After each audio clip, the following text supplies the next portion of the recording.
ऐसे कौन से व्यक्ति हैं जो रामायण और महाभारत दोनों काल में मौजूद हैं? इस लेख में हम देवताओं को नहीं जोड़ रहे क्योंकि उनकी आयु स्वाभाविक रूप से बहुत अधिक होती है।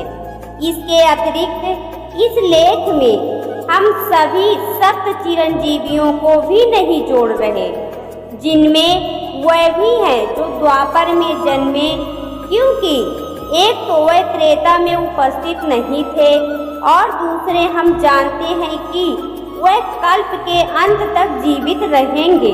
इसके अतिरिक्त मनु एवं सप्त ऋषियों अंगिरा, पुलह, पुलत्स्य, क्रतु, अत्रि, मारीच एवं वशिष्ठ को भी नहीं जोड़ रहे क्योंकि वह भी कल्पांत जीवी हैं।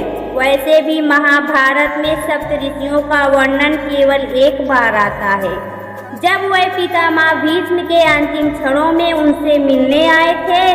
इसके अतिरिक्त कई ऐसे व्यक्ति हैं जो हैं तो सतयुग के, जो द्वापर तक जिए, किंतु रामायण और महाभारत दोनों में ही उनकी समान भूमिका नहीं है।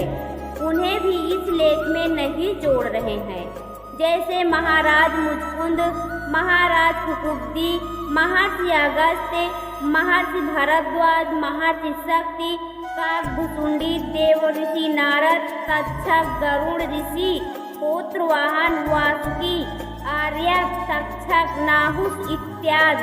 तो चलिए आरंभ करते हैं। पहला परशुराम। परशुराम त्रेता युग के ही व्यक्ति हैं। त्रेता में ही माता सीता के स्वयंवर में उनकी भेंट श्री राम से होती है। द्वापर में वह भीष्म से युद्ध करते हैं और कृष्ण को सुदर्शन चक्र प्रदान करते हैं। कलयुग में भगवान कल्कि के गुरु बनेंगे। हनुमान ये भी त्रेता के ही व्यक्ति हैं। त्रेता में तो खैर इनकी प्रशंसा से पूरा रामायण भरा है। द्वापर में वह भीम और अर्जुन का घमंड तोड़ते हैं। श्री कृष्ण भी इनके द्वारा ही बलराम, गरुड़, सुदर्शन चक्र और सत्यभामा का अभिमान भंग करवाते हैं। महाभारत युद्ध में अर्जुन के रथ पर विराजमान रहते हैं। कलयुग में तुलसीदास द्वारा इनके दर्शन की बात कही जाती है। तीसरा गरुड़।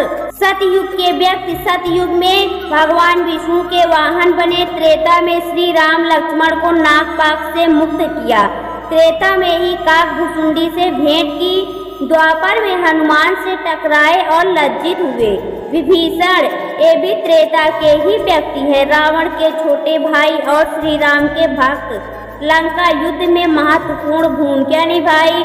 द्वापर में सहदेव का इनसे मिलने का वर्णन आता है, जब सहदेव दिग्विजय हेतु दक्षिण दिशा में जाते हैं और इनसे स्वीकृति प्राप्त करते हैं। जामवंत सतयुग के व्यक्ति। सतयुग में समुद्र मंथन के समय पूरी पृथ्वी की 7 परिक्रमा कर डाली थी। फिर त्रेता में श्री राम के सहयोगी बने। द्वापर में श्री कृष्ण से युद्ध हुआ और फिर उनसे अपनी पुत्री जामवंती का विवाह किया। महर्षि लोमस ये सतयुग के व्यक्ति हैं। सतयुग में भगवान शिव से अमरता का वरदान मिला। त्रेता में दशरथ को उपदेश देते हैं। त्रेता में ही काकभुसुंडी को श्राप देते हैं। द्वापर में ये युधिष्ठिर और पांडवों को आशीर्वाद देने इंद्रप्रस्थ आते हैं। फिर महाभारत युद्ध के पश्चात सरसैया पर पड़े भीष्म से मिलने भी जाते हैं। ये सहस्त्रों कल्पों तक जीने वाले व्यक्ति हैं। यही इनका वरदान है और श्राप भी। महर्षि दुर्वासा, महर्षि अत्रि और माता अनसुईया के पुत्र और चंद्र एवं दत्तात्रेय के छोटे भाई। भयानक क्रोधी सतयुग में इंद्र को श्राप दिया, जिस कारण समुद्र मंथन करना पड़ा। त्रेता में श्री राम से मिले, जिनके लिए श्री राम पारिजात वृक्ष को धरती पर ले आए। द्वापर में दुर्योधन से मिलकर फिर युधिष्ठिर और अन्य पांडवों से मिले, जब श्री कृष्ण की कृपा से पांडवों के प्राण बचे। 8वां बाणासुर। त्रेता युग के व्यक्ति। दैत्यराज बाली के ज्येष्ठ पुत्र एवं महान शिव भक्त। त्रेता में रावण का परम मित्र सीता स्वयंवर में भी देखने को आए थे। द्वापर में श्री कृष्ण के पौत्र अनिरुद्ध को बंदी बनाया, जिस कारण उनसे युद्ध हुआ। उसी युद्ध में भगवान शंकर भी बाणासुर की ओर से लड़े थे। और श्री कृष्ण और भगवान शंकर में युद्ध हुआ था। 9वां, मैं दानव। त्रेता युग के व्यक्ति। त्रेता में मंदोदरी और धन्य मालिनी के पिता रावण के ससुर। द्वापर में श्री कृष्ण की द्वारिका और पांडवों के इंद्रप्रस्थ का निर्माण किया था।